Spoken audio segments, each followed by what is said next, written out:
Je vais parler sur ce que j'intitule les accros au royaume.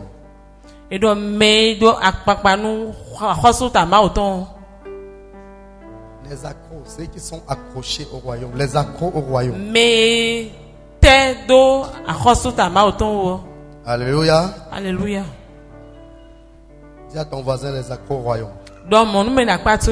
Est-ce que tu es un accro? Pose la question.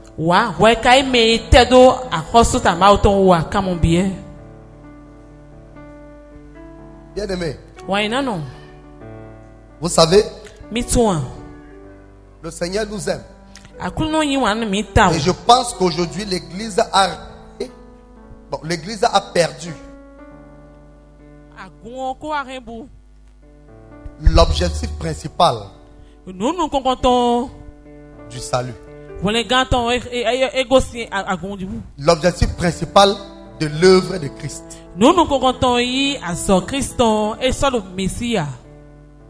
Alléluia. Alléluia. Quelle est notre première raison d'adoration? Quelle est notre première raison d'adoration? Quel est le sujet de notre adoration? En fait, qu'est-ce qui nous amène? Qu'est-ce qui nous motive à adorer le Seigneur? Qu'est-ce qui nous préoccupe lorsque nous sommes dans la présence de Dieu? Nous devons nous poser ces questions-là. Parce que le Seigneur ne nous a pas sauvés pour que nous ayons autre préoccupation que son œuvre. Le Seigneur ne s'est pas levé et allé se livrer à la croix pour que nous nous préoccupions d'autres choses que le royaume des cieux. La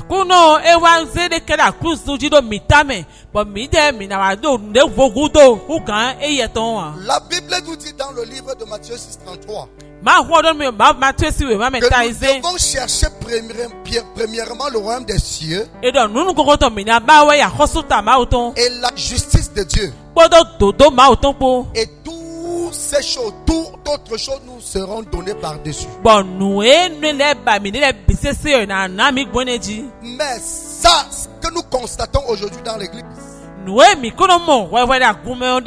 et dans la vie de beaucoup de chrétiens, et qu'au lieu de chercher premièrement le royaume, ils cherchent premièrement les autres choses. Ça veut dire que la seule chose qui les maintient dans l'église, c'est parce qu'ils attendent que Dieu opère un miracle sur le plan matériel dans leur vie. Ils sont à l'église parce qu'ils attendent quelque chose du Seigneur. Et ce qu'ils attendent du Seigneur, ce n'est pas qu'ils attendent le salut, non.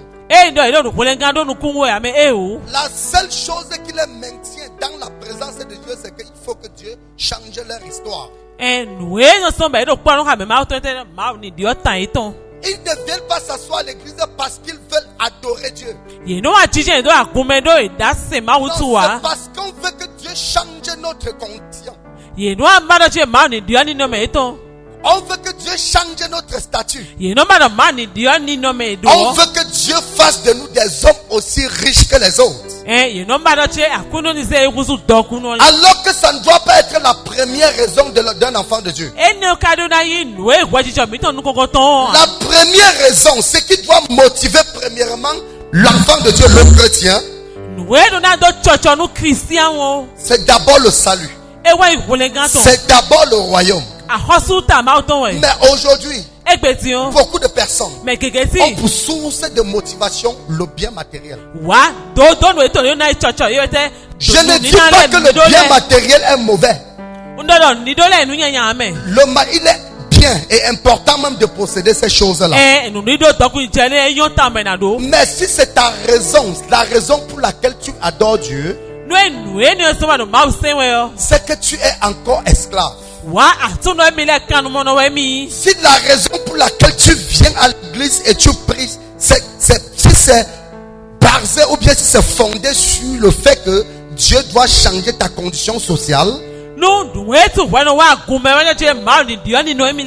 c'est que tu es encore esclave. Parce que Jésus n'est pas allé à la croix premièrement pour que ta condition sociale change. C'est vrai qu'il y a ça dedans parce qu'il a accompli toutes ces choses à la croix. Mais la mission principale, la première mission qu'il a envoyée sur la croix,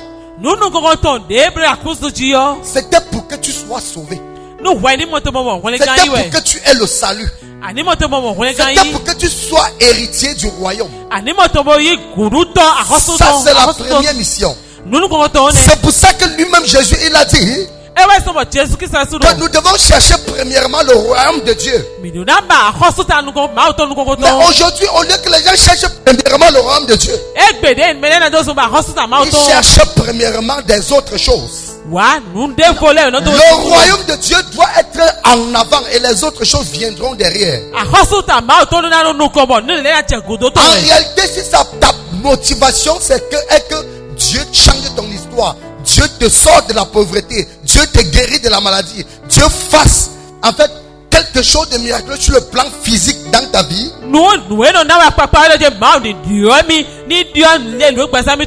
il faut donc savoir que tu es encore esclave. Il y a beaucoup de personnes que si on dit aujourd'hui que bon, il n'y a plus de miracles dans l'église, il n'y a plus de prophétie, il n'y a plus de délivrance, il n'y a plus de guérison. En fait, si on enlève les 9 dons de l'église, du Saint-Esprit, si on enlève les 9 dons de l'église, ils ne vont plus adorer Dieu. Pourquoi? Parce qu'ils n'auront plus de raisons valables pour l'adorer. Il n'y aura plus une motivation. Qu'est-ce qui va encore les motiver à le servir? Normalement, un chrétien sérieux doit placer son salut devant. Doit considérer son salut plus que toute autre chose. Doit voir le salut comme la chose capitale.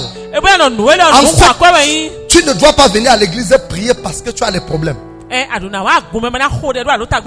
dois venir prier parce que tu veux avoir accès au ciel, aller au ciel, parce que Dieu recommande ça. Et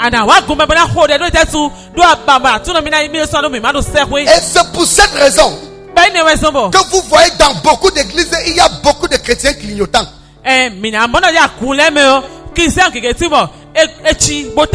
pour cette raison que vous voyez, il y a des chrétiens prostitués. C'est pour cette raison que vous voyez, il y a des chrétiens, il y a des personnes qui partent d'église en église. Tout simplement parce qu'ils n'ont pas encore compris que la chose qui importe d'abord Dieu, c'est leur âme. Ils n'ont pas encore compris que Dieu s'intéresse d'abord à ton salut. Ils n'ont pas compris que ce qui est capital et la première raison qui a amené à pousser Dieu à envoyer Jésus sur la terre était que tu sois sauvé. Et vous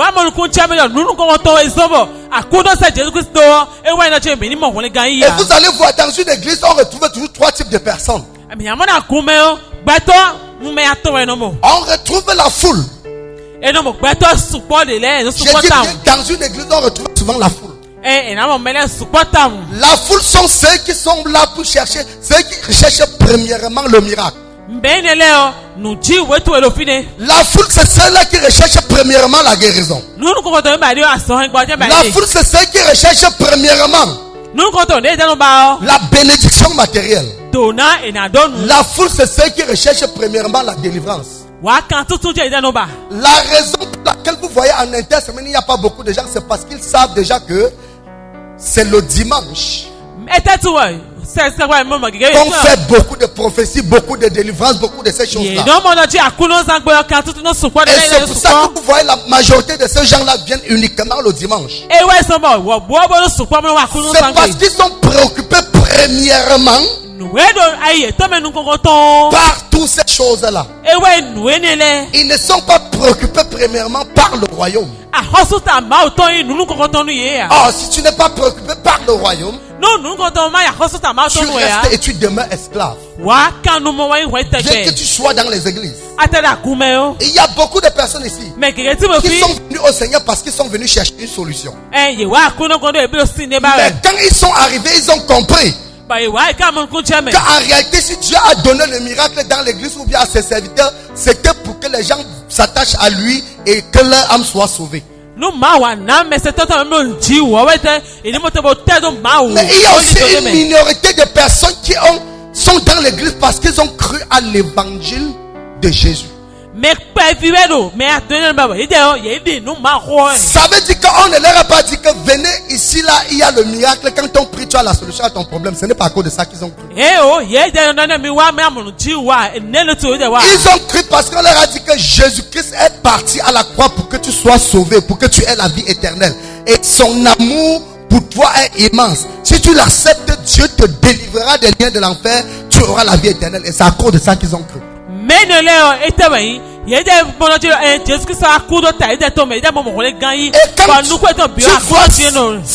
tu vois cette personne qui a cru parce qu'on lui a prêché l'évangile. Parce qu'on lui a prêché l'évangile du salut.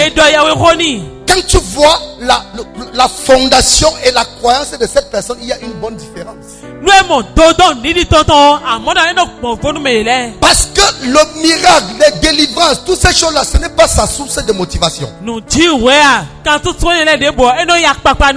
il sait Dieu de tout son cœur. Il adore Dieu de tout son cœur, de tout son âme et de toute sa pensée. Maintenant, tous les miracles, les bénédictions, la prospérité qui vient, ce sont les bénéfices de son adoration.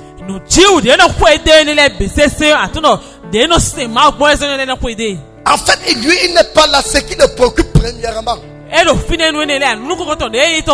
il se lève pour aller à l'église, la chose qui est dans sa tête est que si la trompette sonne maintenant, où est-ce que j'irai?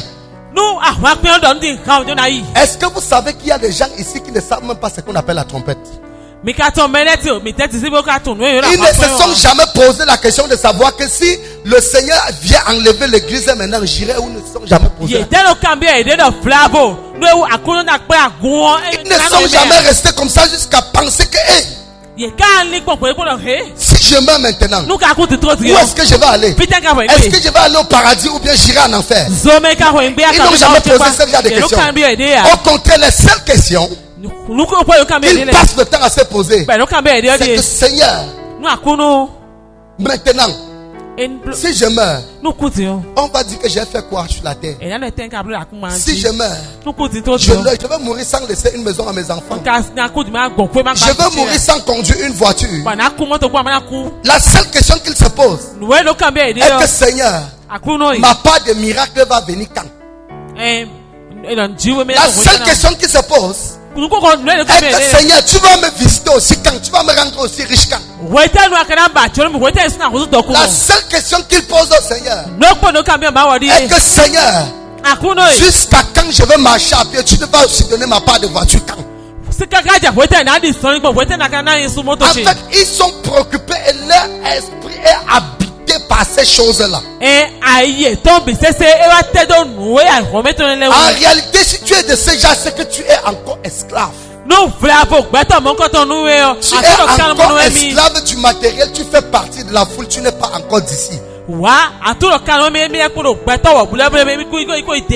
foule, n'est-ce pas, se pose ce type de questions. Les disciples se posent les questions du genre: Seigneur, tu as les paroles de la vie éternelle. À qui d'autre irions-nous?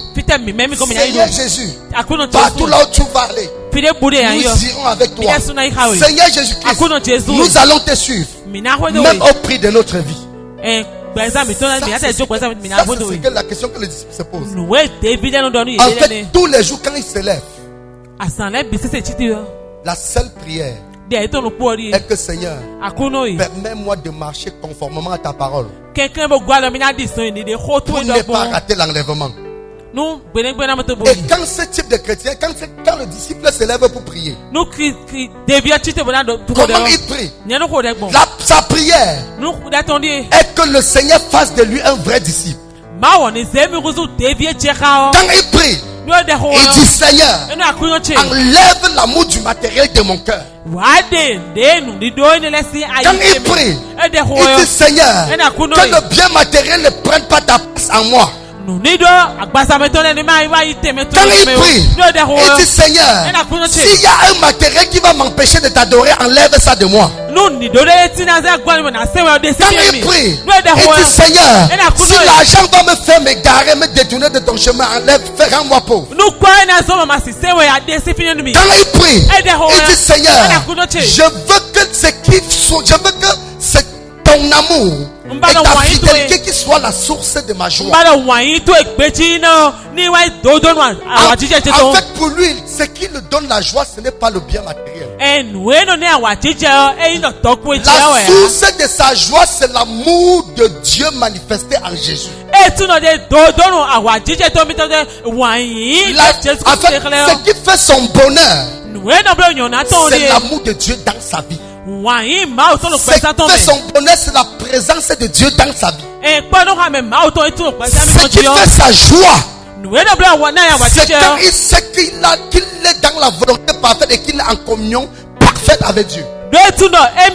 Quand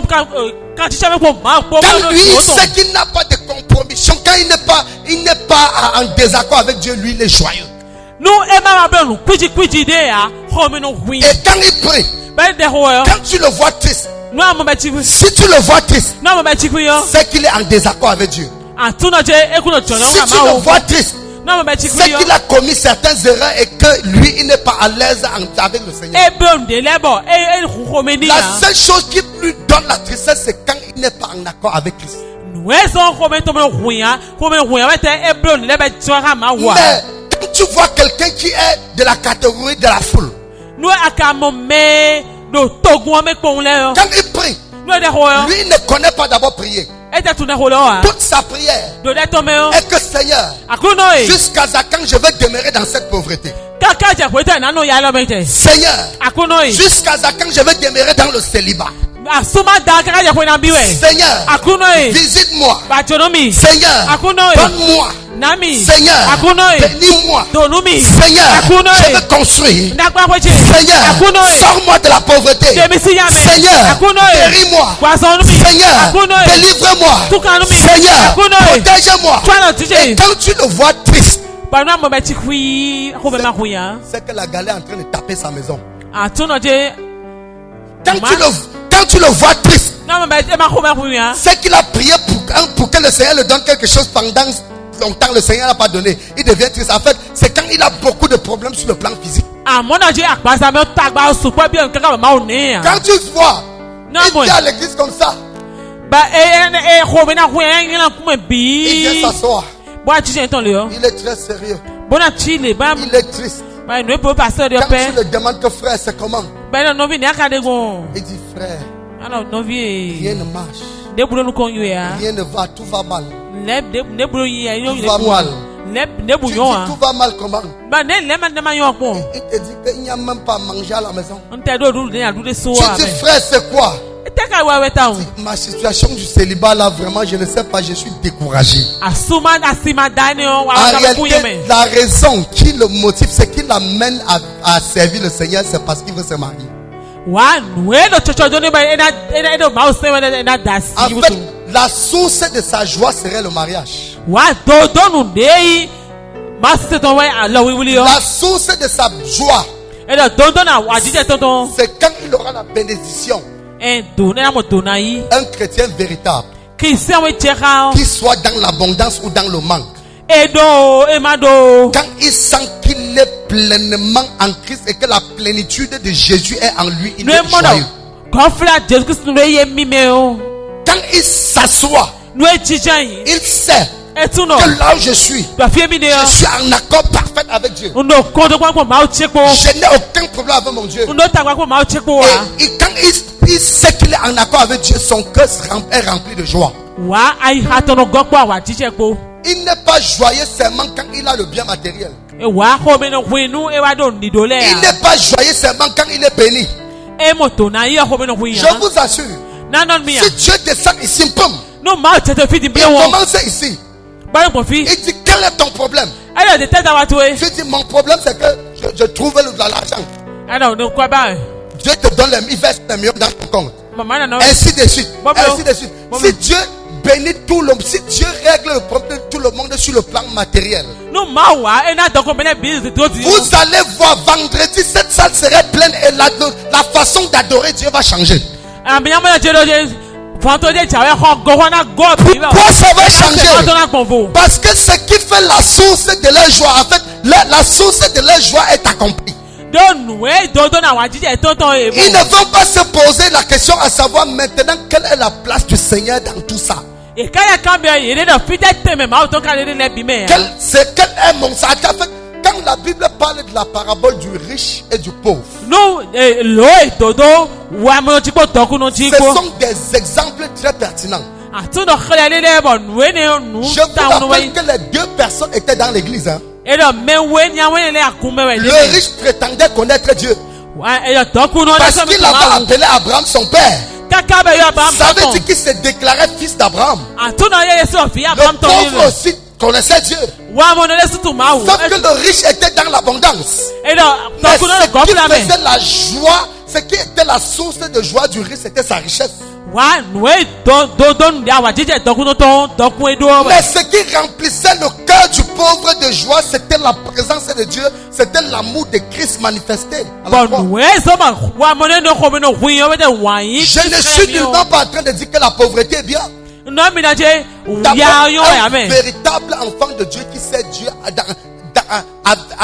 dans la crainte et dans le tremblement. Quelqu'un qui sait Dieu fidèlement. Quand Jésus a dit cherche premièrement le royaume et tout le reste te sera donné par-dessus tout. Si tu sais Dieu fidèlement et tu fais ce qu'il faut, tu ne seras jamais pauvre. Jésus dit que tu ne seras jamais pauvre. Écoutez-moi bien. Il y a une différence entre vivre les problèmes et avoir les besoins. Est-ce que vous comprenez ça? Un enfant de Dieu qui craint Dieu, qui sait Dieu dans la fidélité, il n'a que des besoins, il n'a pas de problèmes. Et un besoin n'est rien. Un besoin peut se régler à tout moment. Quand tu es fidèle à Dieu, même si le temps passe, Dieu va se rassurer que ta fidélité, que tu sois récompensé de ta fidélité dans le siècle présent et dans le siècle à venir. Ce que Jésus a dit à Pierre, Pierre a dit à Jésus, qu'en sera-t-il pour nous? Nous qui avions tout quitté, nous avons abandonné nos parents, nos enfants, nos femmes, on a abandonné nos bâtons, nos biens. Quelle serait notre récompense? Jésus a dit. Et vous pensez que Jésus peut mentir? Est-ce que Jésus peut mentir? Jésus ment. Jésus a dit. Il n'y a personne sur cette terre qui ayant quitté ses parents, ses enfants, sa femme, son argent, ses biens, tout abandonné pour me suivre et n'est retrouvé au sanctuaire dans ces siècles et dans le siècle à venir. Ça veut dire que tous ceux qui ont décidé de servir Dieu fidèlement dans cette église, laissez-moi vous faire une confidence. Même si maintenant vous ne voyez rien sur le plan physique, tenez-vous tranquille. Vous ne quitterez pas cette terre sans être dans l'abondance. Je dis, vous ne partirez pas de ce siècle sans connaître ce qu'on appelle la gloire. Parce que c'est ce que Dieu fait à ses enfants. Laissez-moi vous dire, si tu es triste parce que tu es dans le manque, c'est que tu es encore esclave. C'est que tu ne connais pas encore Dieu. Même quand un enfant de Dieu souffre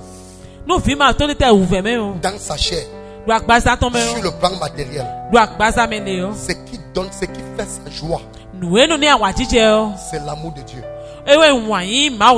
Même quand un enfant de Dieu souffre parce qu'il y a le manque, mais parce qu'il sait qu'il porte Jésus, il n'est jamais triste. C'est pour ça que 1 Thessaloniciens chapitre 5 verset 16 il dit, soyez toujours quoi? Soyez toujours joyeux. Vous venez dans l'église, vous voyez beaucoup de personnes tristes. Tu vois quelqu'un soit comme ça. Quelqu'un reste. Tu demandes qu'il y a un problème. Qu'est-ce qu'il y a? Papa. Non, vraiment. Ça ne va pas. Oh my God, c'est parce que ton cœur est attaché. En fait, c'est parce que ce qui te donne la joie, c'est le matériel. Ce qui te donne la joie, c'est le bien de ce monde. Quand tu cherches Dieu de tout ton cœur, de toute ton âme, Dieu te donne toutes ces choses-là.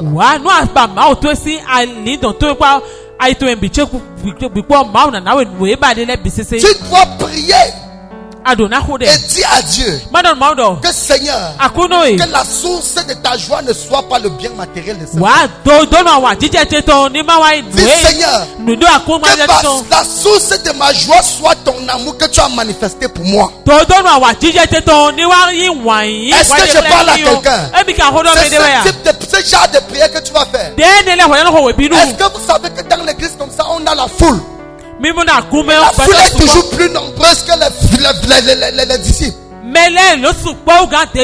Quand Jésus-Christ marchait avec les gens, quand il faisait l'œuvre, parmi tout le monde, il y avait aussi la foule. Mais qu'est-ce que la foule cherchait? La foule est là pour chercher quoi? Le miracle, la bénédiction, la guérison, les délivrances, les prophéties. Est-ce que vous savez que tous ceux que Jésus a opéré les miracles dans leur vie, ils ne sont pas restés dans l'église? C'était les gens de la foule. Ils suivaient Jésus parce qu'ils savaient que Jésus allait multiplier le pain. Ils savaient que Jésus allait multiplier les poissons. Et que quand on suit Jésus, on mange fata. Et ils suivaient Jésus parce qu'ils savaient que quand ils seront possédés, Jésus va les délivrer. Bartimée qui avait dit fils de David, Jésus a ouvert ses yeux. Est-ce que vous avez encore entendu parler de lui? Où est-ce qu'il est passé après? Non, il est venu, il faisait partie de la foule. L'aveugle qui était à la piscine de Bethesda. Tous les paralytiques que Jésus a fait marcher. La fille de Jaïrus que Jésus a ressuscité. Tout ce monde que Jésus a passé le temps à opérer le miracle dans leur vie. Qu'est-ce qu'ils sont devenus après? C'était parce que ce qui les motivait à suivre Jésus, c'était le miraculeux. Si la chose qui te motive à suivre Christ, c'est la guérison, inversé. Il faut changer. Il faut que ce qui te motive à suivre le Seigneur, il faut que ce soit son amour. Il faut que ce soit le ciel. Maintenant, dans l'église, nous avons une autre catégorie. Une troisième catégorie. J'ai dit qu'il y a la foule, il y a les disciples. En plus, il y a ceux qu'on appelle les envoyés. J'ai dit bien les envoyés. Le disciple est là pour adorer Dieu en esprit et en vérité. On l'appelle le vrai adorateur. Il adore Dieu de tout son cœur, de tout son âme et de toute sa pensée. La foule, c'est celui qui est là pour poursuivre. En fait, son intérêt, c'est le miracle, c'est pour lui. En fait, c'est son bien-être. Son bien-être physique. Mais l'envoyé, c'est l'esclave de la volonté de Dieu. C'est celui qui est là pour faire exactement la volonté du Père. Le disciple adore Dieu et un envoyé, c'est le Seigneur. y a une différence entre adorer Dieu et servir le Seigneur. Tu peux adorer Dieu sans le servir. Le service, c'est autre chose. En fait, c'est lui qui sert le Seigneur. C'est celui qui s'est imprégné de l'affaire de Christ. C'est celui qui a pris possession de la chose du ciel. Il n'est plus seulement une âme que Jésus a sauvée. Il est devenu ouvrier. Il est devenu co-ouvrier avec le Seigneur. De la même façon, le Seigneur travaille pour gagner les âmes pour le royaume. Lui aussi travaille pour gagner les âmes pour faire les œuvres du royaume. Et les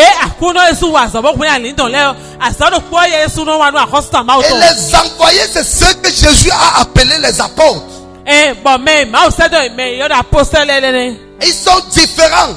Et parce qu'ils sont, en plus d'être adorateurs, ils deviennent des esclaves du ciel. En plus d'être adorateurs, ils deviennent des serviteurs. C'est pour ça que Paul pouvait dire: je ne suis qu'un serviteur inutile. Tu dois donc tout faire pour faire partie de la catégorie de l'envoyé. Parmi tous ceux qui sont ici, il y a ceux qui vivent dans la sanctification. Ils craignent Dieu. Ils adorent Dieu en esprit, en vérité. Ils viennent à l'église. Ils donnent leur dîme. Ils donnent leur offrande. Et quand le culte est fini, ils se lèvent et ils s'en vont. Alléluia. Alléluia. Mais il y a d'autres qui viennent en plus de faire tout ce que le premier a fait. Ils courent pour savoir comment la maison de Dieu fonctionne. Ils courent pour aller chercher les âmes perdues. Ils se battent pour que l'évangile se propage. Ils se rassurent que l'œuvre de Dieu avance. Ils ne se contentent pas seulement de venir adorer, mais ils se contentent d'adorer et de servir. Ça, c'est une autre catégorie. La foule, pendant que la foule poursuit les miracles, pendant que le centre d'intérêt de la foule, c'est la bénédiction, c'est le bien matériel, c'est le bien-être, le disciple, ce qui l'intéresse, c'est qu'il marche comme Dieu demande. Et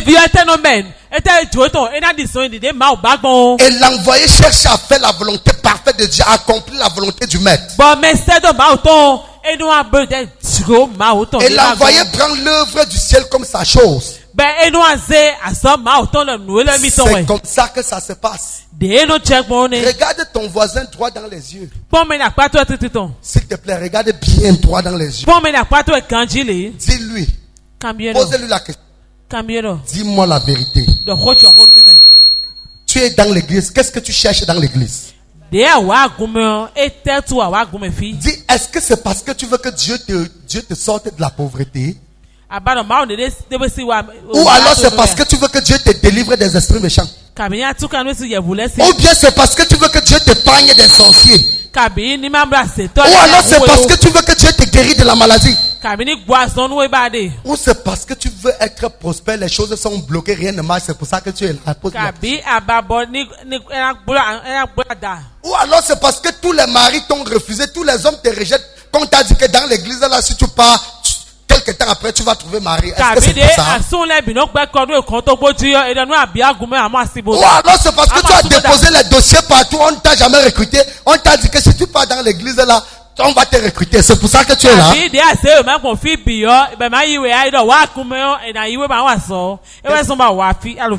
Il t'a dit quoi? Il t'a dit quoi? Dis à ton voisin que Dieu ait pitié du peuple.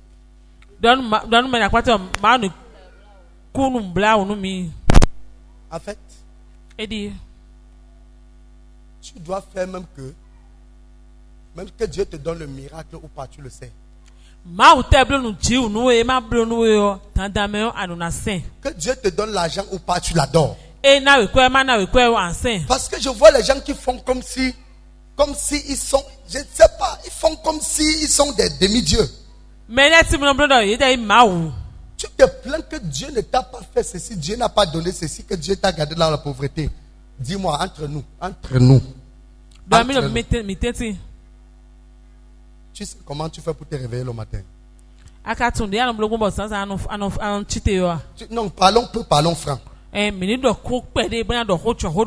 sais comment tu fais pour te lever de ton lit? C'est comme si Dieu m'a abandonné. C'est comme si Dieu ne m'a pas. Est-ce que Dieu est obligé de faire ce que tu veux? La vie qui te donne là, ce n'était pas déjà beaucoup. Tu as payé combien? Tu as payé pour ça? Ah, c'est comme si il n'y a plus Dieu dans l'église là. Cherchez là où il y a écoutez-moi bien. Parfois on est très ingrat. Parfois on se lève le matin, même dit merci pour le fait qu'on s'est levé. On ne le fait pas. Quand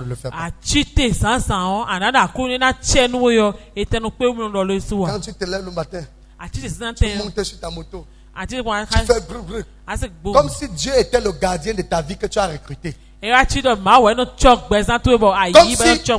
c'est le gardien, c'est lui qui protège ta vie. À la fin du mois, tu vas lui payer son salaire. Tu te lèves, tu pars, tu tournes comme ça, tu fais comme ça avec les gros démons qu'il y a dehors. Tu passes, les démons te laissent, tu penses que tu es trop fort. Si on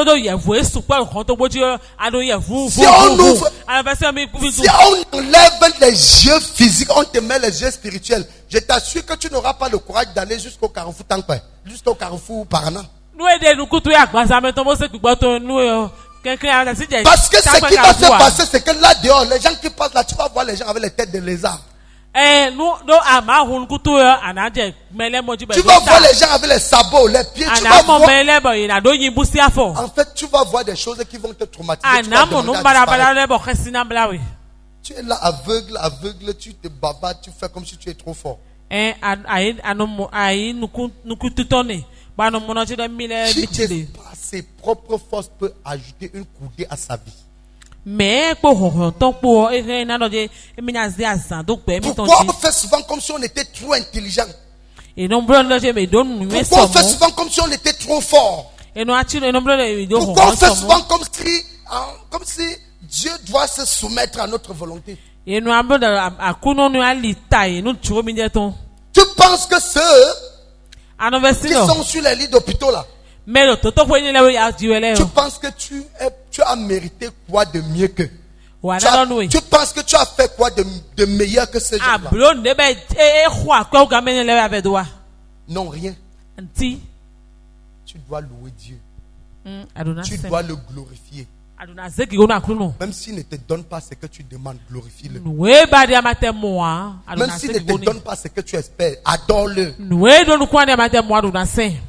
Tu sais comment tu es venu dans le monde? Dis à ton voisin comment tu es venu, comment tu es né. Réponds. Dis je suis né sans caleçon comme le ver de terre.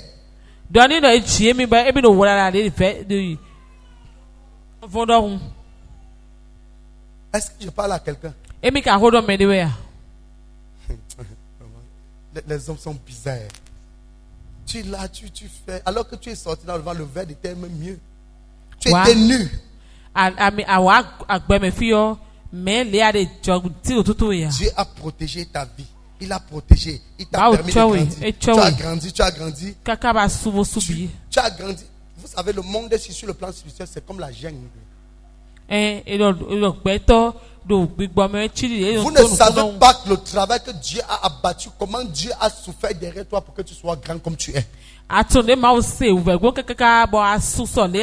Est-ce que vous savez que d'autres sont sortis dans le ventre étant morts? Est-ce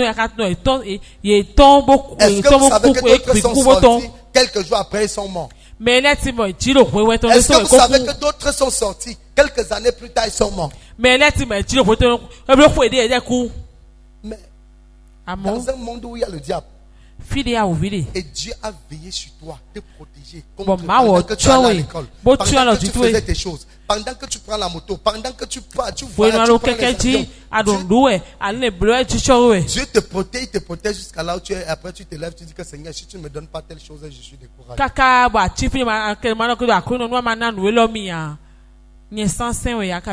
Est-ce que vous savez que la majorité des personnes doivent se repentir? On doit se repentir. Parce qu'on est des matérialistes, on ne connaît même pas Dieu. On ne connaît pas Dieu. Aujourd'hui, c'est qui te donne la joie. Beaucoup de personnes pensent que c'est quand ils auront beaucoup d'argent sur leur compte bancaire qu'ils auront l'assurance. Ce n'est pas ce que tu vas amasser sur ton compte qui va te donner l'assurance. Ce que tu as gardé qui te garantit un lendemain meilleur, ce n'est pas ça, c'est faux. Ce qui te garantit ton lendemain meilleur, c'est la bonne santé que Dieu te donne et Jésus-Christ que tu portes.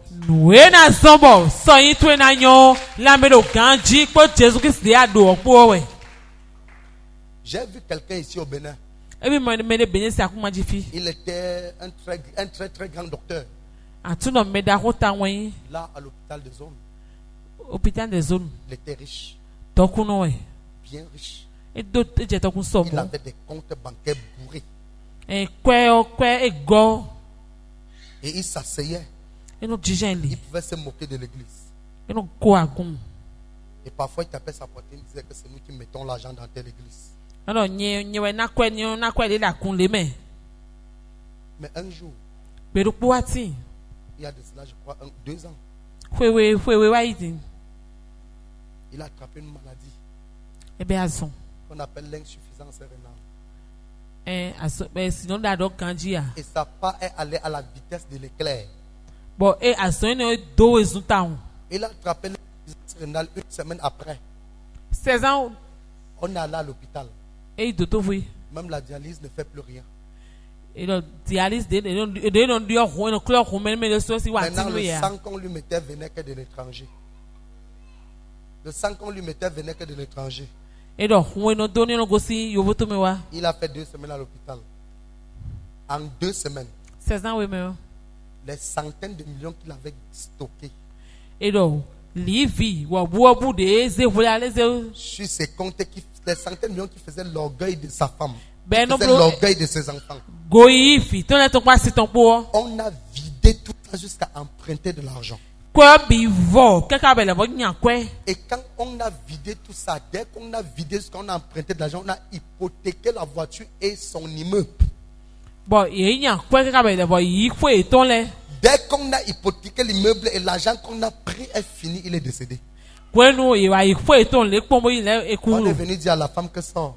On a porté la voiture, l'enfant sort, la voiture de mon père. C'était plus la voiture, c'est plus ton père. Je parle de quelque chose qui s'est passé ici, que je connais. Écoutez-moi bien. Quand tu voyais l'arrogance de l'homme, quand tu voyais l'assurance de l'homme, et quand tu voyais comment il était sûr de la réussite, de l'avenir de ses enfants. Il voyait les voisins comme des misérables et des pauvres. Il avait un voisin. Quand le voisin portait son sable sur la tête pour aller construire sa petite maison, il se moquait. Aujourd'hui, le voisin est chef-servi quelque part avec sa famille et tout, et il gagne bien. Pour vous dire que ce n'est que Jésus, la présence de Jésus en nous qui fait notre assurance et notre garantie.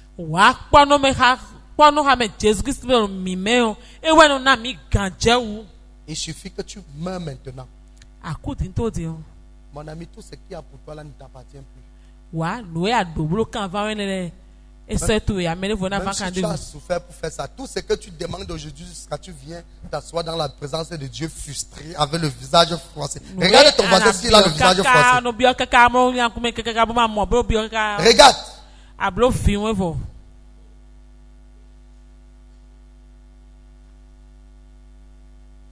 Écoutez-moi bien. Je vous en supplie. Que votre joie ne provient pas des biens de ce monde. Que ce qui te donne l'assurance de vie ne provient pas de ce que tu possèdes. Et que ce qui te donne la tristesse ne vient pas de ton manque. La seule chose qui doit te donner la tristesse, c'est le manque de Dieu dans ta vie. La seule chose qui doit t'attrister, c'est le manque de Jésus. En fait, la déconnexion avec Dieu, c'est la seule chose qui doit t'attrister.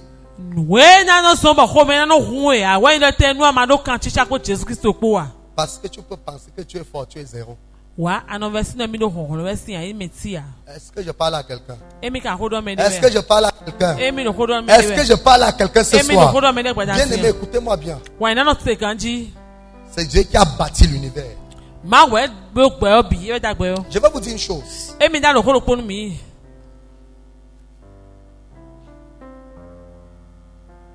Quand tu pêches, tu poursuis le bien. Tu poursuis le bien matériel. Tu places ta confiance sur ce que tu as. À un moment donné, tu vas briser ton orgueil. Soit en te rendant très pauvre ou bien en te frappant de mort. Et généralement, quand Dieu brise quelqu'un, quand Dieu veut briser quelqu'un, peu importe le genre de prière qu'on va faire, ça ne change rien. Parce que c'est une décision qui vient du ciel. C'est une décision qui vient du Père. Dieu établit ses serviteurs, mais aucun serviteur n'est au-dessus de Dieu. Si Dieu prend une décision de finir avec un homme, il n'y a que la personne seule pour amener Dieu à changer cette décision-là.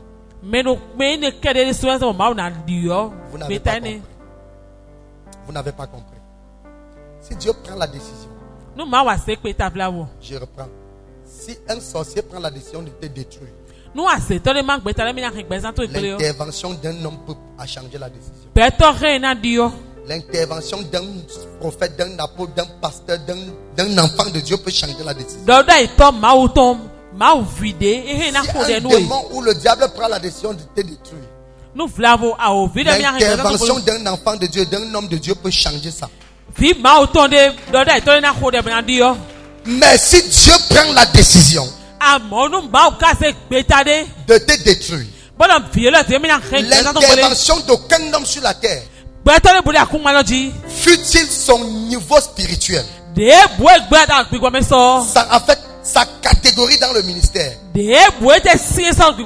ça ne peut jamais changer sa décision. La seule chose qui peut changer la décision, c'est le concerné lui-même. Et comment il fait pour changer sa décision? Par une repentance sincère, par un regret et par un changement radical. La Bible dit, si mon peuple sur qui est mon regard s'humilie et se repent, il obtiendra miséricorde. Quand Dieu s'est levé pour détruire les enfants d'Israël, Moïse s'est opposé. Dieu les a quand même détruits. Mais quand Dieu s'est levé pour tuer Ézéchias, même le prophète qui est venu annoncer la parole de Dieu n'a pas pu changer le décret. Parce que quand le prophète est venu annoncer la mort d'Ézéchias, le roi Ézéchias a supplié le prophète de changer, de dire à Dieu de changer. Le prophèt a dit qu'il ne pouvait rien.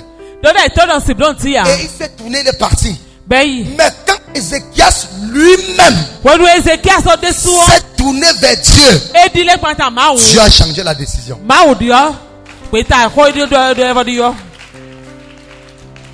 Est-ce que je parle à quelqu'un? Il y a une chose que tu dois retenir. Retiens ça bien. La seule chose qui peut amener Dieu à changer sa pensée, c'est une repentance sincère. Il n'y a pas de choses. C'est une repentance sincère et un changement radical. Cessez de courir, de vous embrouiller. Même si tu es venu dans cette église, parce qu'on t'a dit qu'ici il y a les ceci, il y a les prophéties, il y a les miracles, il y a les délivrances, et quand on prie, Dieu exauce. Je vais te donner un conseil. Je te conseille ce soir d'accepter Jésus comme ton Seigneur et Sauveur personnel. Ça peut être que tu es dans cette église alors que tu n'as pas encore accepté le Seigneur véritablement. Tu peux être même un ouvrier alors que tu n'as pas encore accepté le Seigneur. Tu peux être là alors que la raison pour laquelle tu es en train de servir, c'est parce que tu espères que Dieu fasse quelque chose dans ta vie sur le plan physique. Parce que, écoutez-moi bien, les gens ont tendance toujours à penser que comme je suis en train de faire ceci, Seigneur, vois comme je suis en train de faire ça, tu changes ma situation. Non, pourquoi tu demandes ça? Non, dis Seigneur, je le fais parce que ce que tu as fait pour moi est plus que cela. Et comme Dieu voit que tu as ce cœur, Dieu est obligé de te bénir parce que sa parole ne ment pas. Pourquoi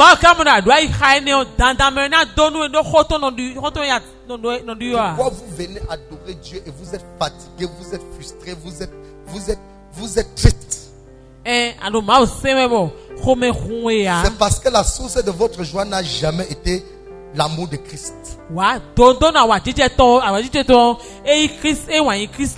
Et dit, déposez à mes pieds vos soucis et vos fardeaux. Car le prix qu'il a payé dépasse tout ça. Écoutez-moi bien. Dis à ton voisin, tout homme sur terre, y compris le plus grand prophète des prophètes qui s'appelle Moïse,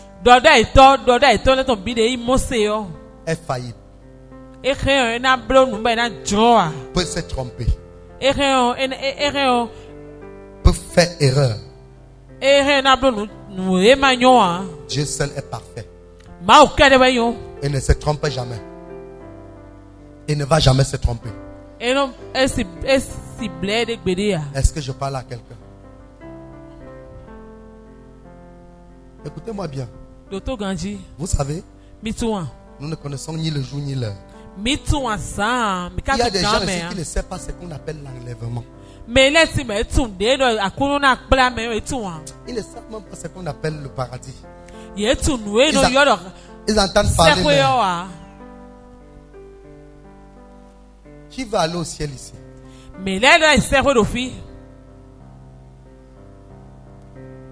Lève bien la main si tu vas aller au ciel. Si tu vas aller au ciel, il faut que tu commences à être vrai envers toi-même.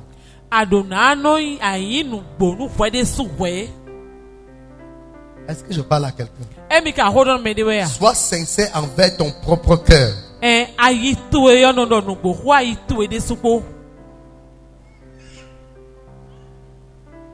Dieu va changer ton histoire. Est-ce que je parle à quelqu'un?